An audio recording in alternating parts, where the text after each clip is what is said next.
Today I will be discussing Lab 4, looking at the physics of extreme rope sports.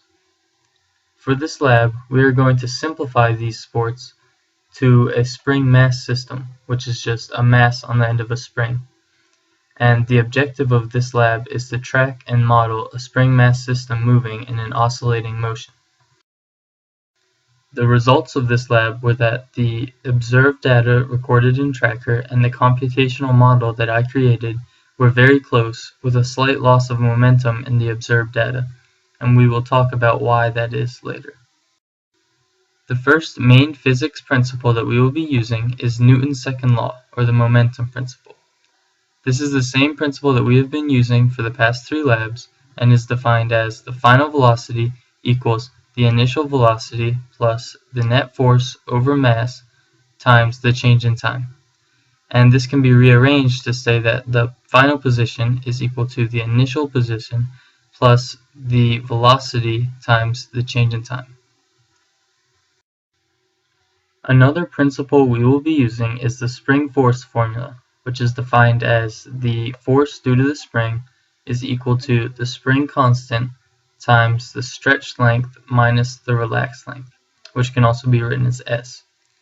This formula tells us the force that the spring is exerting because of the stretch or the compression that is on the spring.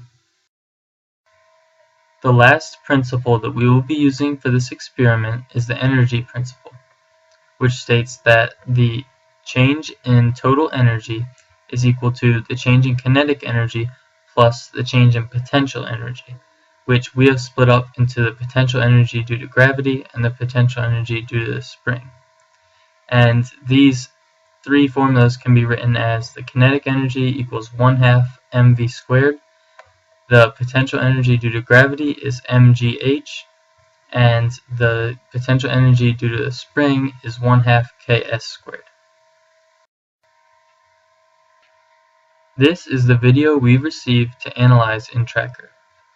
Looking at the video, you can see that the axes are centered at the fixed point at the top of the spring, and the positive y direction is up, and the positive x direction is to the right. If I play the video, you can see that the mass moves in an oscillating motion. Using the data we extract from this video clip, we are going to compare it to the computational model that I will create. First, we must look at the initial conditions that must be set in order to run the code. We have the ball's mass, the ball's initial position, the ball's initial velocity, which is just 0 because it is starting at rest, and the starting time. Also, Python will read in the position data obtained from Tracker, and this will be used to compare the computational model and the experimental data. A while loop will be used to determine the forces acting on the ball and the change in velocity and change in position of the ball, much like we have used it for in other labs.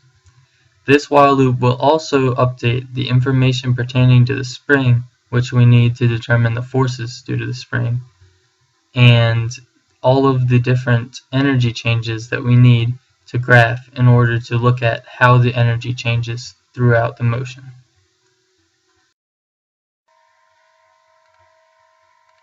If I run the code, we can see that the ball moves in an oscillating motion. The black line represents the force due to gravity, and the blue line represents the force due to the spring. The red ball depicts the experimental data obtained from Tracker. If we look at the graph, we can see that the yellow line, which depicts the total energy, remains constant throughout the whole motion. The kinetic energy, represented by the blue line, oscillates, as well as the 2 different potential energies represented by the red and the green lines. Looking at our model, we can see that the red ball and the blue ball are not in the exact same location.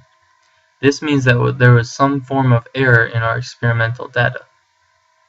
Because the model is a perfect example of this type of motion, it does not take into account the forces such as drag that are acting on the object. If we had accounted for drag in our model, then it would be much more accurate. For the first what does it mean question, we know that the energy principle is satisfied, since the change in total energy remains at zero. This was shown on the graph in our computational model, where total energy change was the yellow line. For the second what does it mean question, we know that the nature of the system's movement makes the x and the y periods of oscillation different.